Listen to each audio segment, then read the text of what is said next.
Bud, Not Buddy, Chapter 7. We're going to back up just a little bit and tease out the idiom on page 56. Remember, an idiom is a phrase that people use to mean something different from what the words say. Like we might say it's raining cats and dogs when it's raining super hard, but we don't mean that there are really cats and dogs falling from the sky. So I'm backing up to the top of page 56. Read along with me in your own text.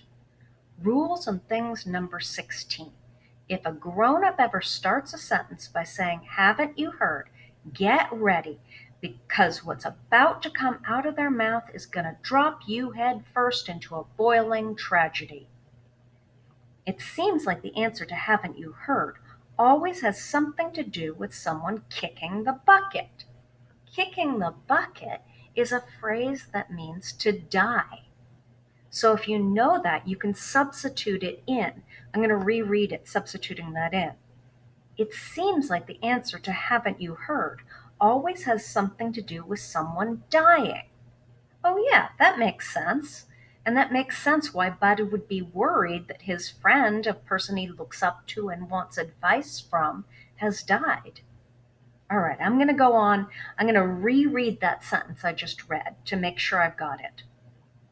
It seems like the answer to "Haven't you heard" always has something to do with someone kicking the bucket, and not kicking the bucket in a calm, peaceful way, like a heart attack at home in bed either.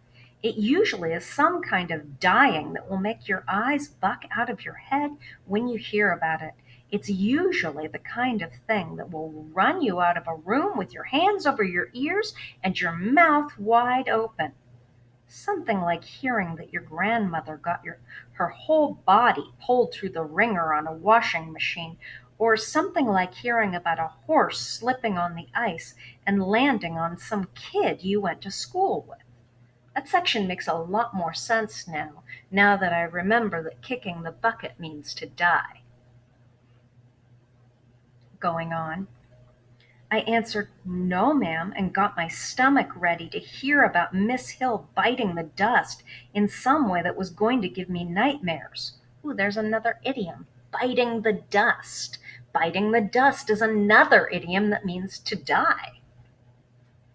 The librarian said, "There's no need for you to look so stricken. It's not bad news, young man." She laughed a quiet librarian-type laugh and said, "Really, it's not bad news, unless you had matrimonial plans concerning Miss Hill." I pretended I knew what she was talking about.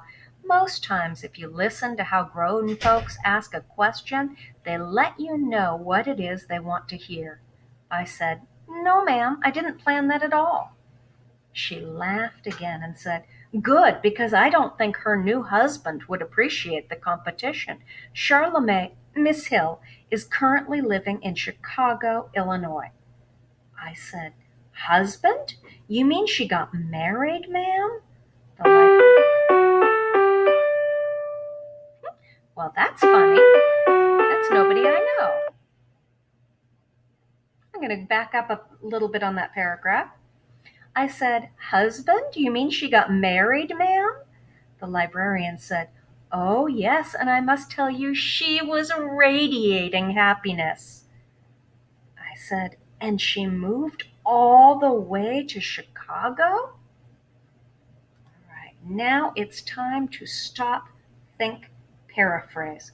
What happened to Miss Hill? So we're going to stop here.